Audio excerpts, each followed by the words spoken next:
নমস্কার বন্ধুরা, take video চ্যানেলের আরও একটি নতুন ভিডিওতে আপনাদেরকে স্বাগত জানাই। আশা করি আপনারা সুস্থ আছেন। যে কোনো CRT টিভির সাধারণ সমস্যাগুলির মধ্যে স্ট্যান্ড বাই এলইডি কম জ্বলা, এলইডিটি ফুল গ্লো করছে না, অর্থাৎ এর গ্লোয়িংয়ের মধ্যে একটা ভাইব্রেশন লক্ষ্য করা যাচ্ছে, এমন সমস্যাটি মূলত এসএমপিএস আউটপুট ভোল্টেজ নির্দিষ্ট ভোল্টের অনেকটা নিচে আছে এটাই প্রমাণ করে। এমন অবস্থাটি মূলত পাওয়ার সাপ্লাইয়ের আউটপুট ভোল্টেজ শর্টজনিত কারণের দিকেই আমাদেরকে নিয়ে যায়।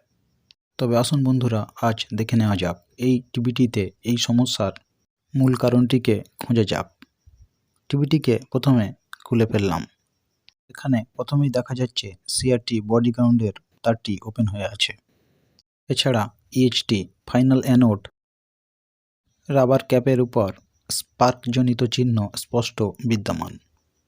এখন প্রথমেই আমরা টিভিটিতে এসি ইন করে এর পাওয়ার সাপ্লাই সেকেন্ডারি সেকশানে সমস্ত আউটপুট ভোল্টেজগুলি মেপে দেখার চেষ্টা করব। বন্ধুরা, তোমরা দেখতেই পাচ্ছ এখানে মূল 110 ভোল্ট আউটপুটের জায়গায় কেবলমাত্র 2 থেকে 2.5 ভোল্ট আউটপুট হচ্ছে, তাও আবার কমা বাড়া হচ্ছে।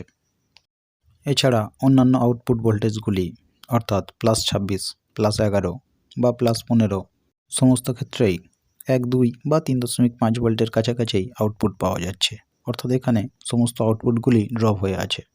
এখানে এই পরিস্থিতির দুইটি কারণ হতে পারে। এক হতে পারে এর আউটপুটে কোথাও শর্ট হয়ে আছে, অথবা 2 এর এসএমপিএস সেকশন কোথাও খারাপ হয়ে আছে। এখন আমরা বোর্ডটির আউটপুটের শর্টিং টেস্ট করব মিটারকে কন্টিনিউটি মোডে রেখে।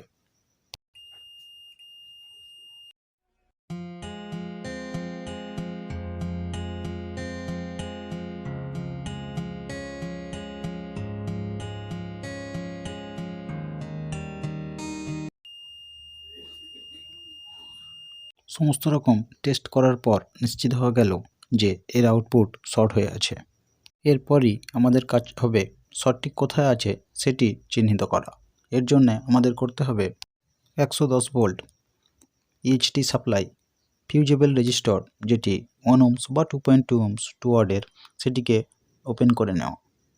এটি করার অর্থ হলো আমরা নিশ্চিত হতে চাই যে এই শর্টটি হরাইজন্টাল সেকশন অর্থাৎ EST সেকশানে নাকি ST সেকশানের আগে আছে, এটি টেস্ট করার জন্য।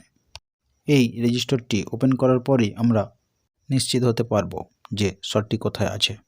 এখানে এই রেজিস্টরটি আমি ওপেন করে নিয়েছি এবং আরও একবার কন্টিনিউটি টেস্টার দিয়ে তোমাদেরকে দেখাতে চলেছি যে শর্টটি ঠিক কোথায় আছে। এখানে 110 ভোল্ট রেকটিফায়ার ডায়োডটি অবশ্যই ঠিক আছে।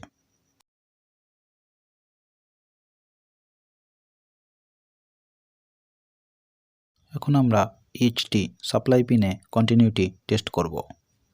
হ্যাঁ, এখানে দেখা যাচ্ছে EHT সাপ্লাই পিন এবং গ্রাউন্ডের মধ্যে কন্টিনিউটি টেস্টারটি ফুল গ্লো করছে এর নেগেটিভ পজিটিভ টার্মিনাল রিভার্স করার পরেও।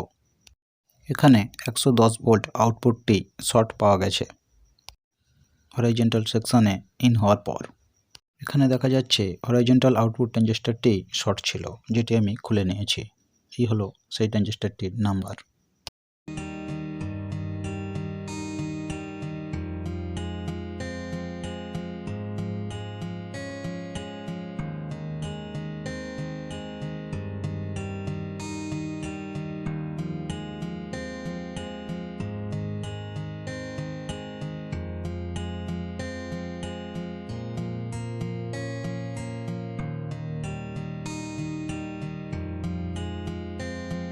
এখানে আমি হরাইজন্টাল আউটপুট সেকশানে ট্রানজিস্টার হিসেবে লাগাতে চলেছি একটি কমন ট্রানজিস্টার, যেটি হলো FXD 1803 নম্বরের।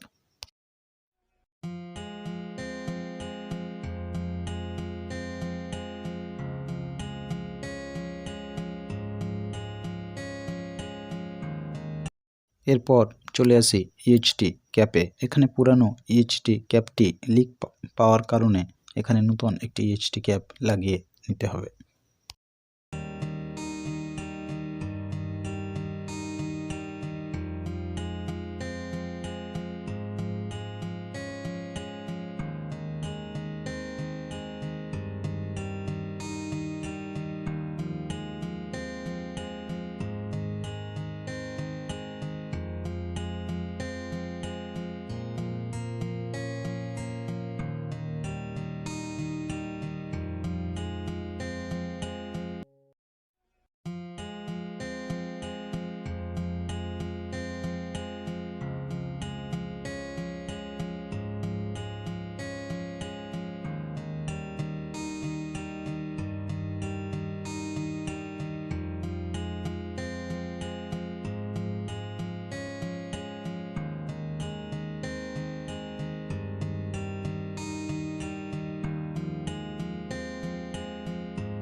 এখানে নতুন আউটপুট ট্রানজিস্টর লাগানোর আগে এর ব্যাক সাইডে থার্মাল পেস্ট লাগিয়ে নিতে হবে।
সোল্ডারিং করা হয়ে গেলে এখন আরও একবার এসি ইন করে দেখব আমাদের টিভিটির বর্তমান পরিস্থিতি কী। এখানে বলে রাখি, ইএইচটি স্পার্কজনিত কারণেই এই আউটপুট ট্রানজিস্টরটি শর্ট হয়েছিল। এছাড়াও অন্যান্য কারণ থাকতে পারে এই আউটপুট ট্রানজিস্টরটি শর্টের পিছনে, তবে এখানে সেই সমস্ত কোনো কারণেই ছিল না। বন্ধুরা, তোমরা দেখতেই পাচ্ছ আমাদের টিভিটি পুরোপুরি ঠিক হয়ে গেছে।